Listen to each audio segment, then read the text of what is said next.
Click the link in the description below to receive our free Building Mental Muscle newsletter, and for a limited time, get these 10 classic best-selling Law of Attraction books for free.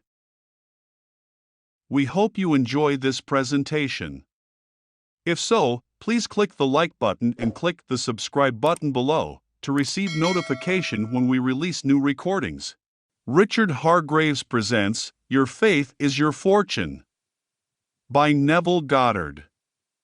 First published 1941. This audio edition recorded 2023. Digitally narrated using the voice of Jeff Masters for BuildingMentalMuscle.com. Copyright 2023 Iron Power Publishing. All rights reserved. Your Faith is Your Fortune by Neville Goddard. Chapter 15. Interval of Time.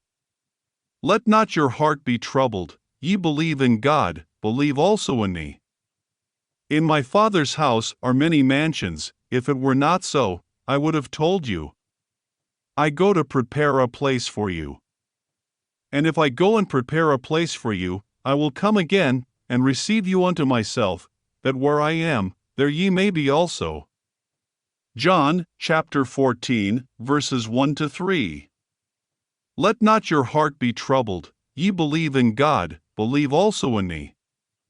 In my Father's house are many mansions. If it were not so, I would have told you. I go to prepare a place for you. And if I go and prepare a place for you, I will come again, and receive you unto myself, that where I am, there ye may be also.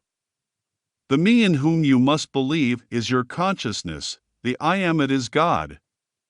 It is also the Father's house, containing within itself all conceivable states of consciousness.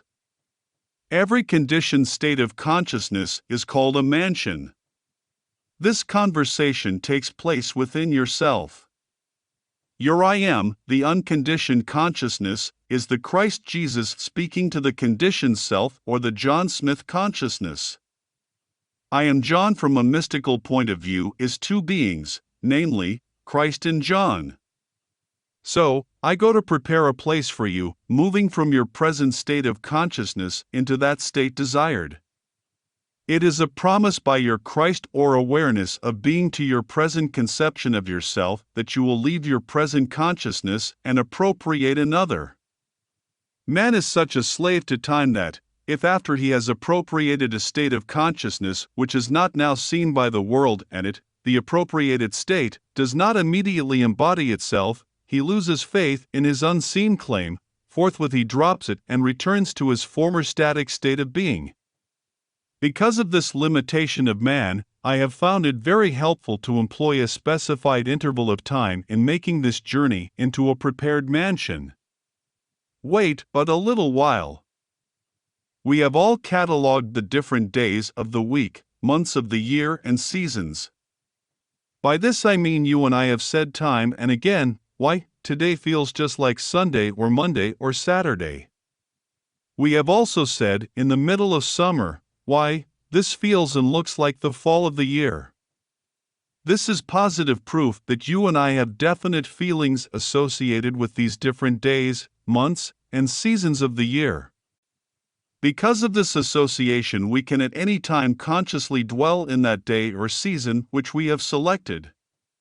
Do not selfishly define this interval in days and hours because you are anxious to receive it, but simply remain in the conviction that it is done. Time, being purely relative, should be eliminated entirely, and your desire will be fulfilled. This ability to dwell at any point in time permits us to employ time in our travel into the desired mansion. Now I, consciousness, go to a point in time and there prepare a place. If I go to such a point in time and prepare a place, I shall return to this point in time where I have left, and I shall pick up and take you with me into that place which I have prepared, that where I am, there ye may also be. Let me give you an example of this travel. Suppose you had an intense desire. Like most men who are enslaved by time, you might feel that you could not possibly realize so large a desire in a limited interval. But admitting that all things are possible to God, believing God to be the me within you or your consciousness of being, you can say, as John the First can do nothing, but since all things are possible to God and God, I know to be my consciousness of being, I can realize my desire in a little while. How my desire will be realized I do not, as John, know, but by the very law of my being I do know that it shall be. With this belief firmly established, decide what would be a relative, rational interval of time in which such a desire could be realized. Again, let me remind you not to shorten the interval of time because you are anxious to receive your desire. Make it a natural interval. No one can give you the time interval. Only you can say what the natural interval would be to you.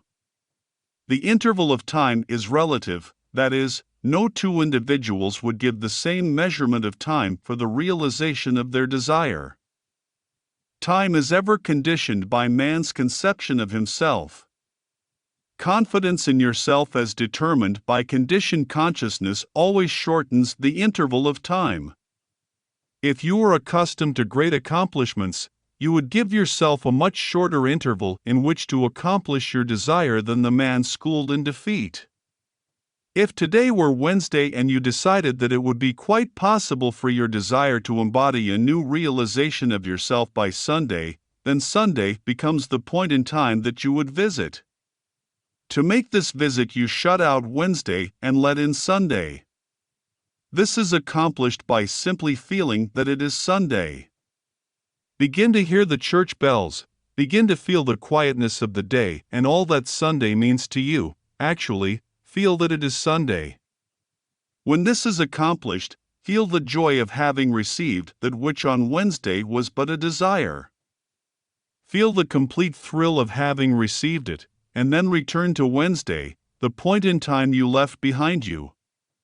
In doing this, you created a vacuum in consciousness by moving from Wednesday to Sunday. Nature, abhorring vacuums, rushes in to fill it, thereby fashioning a mold in the likeness of that which you potentially create, namely, the joy of having realized your defined desire.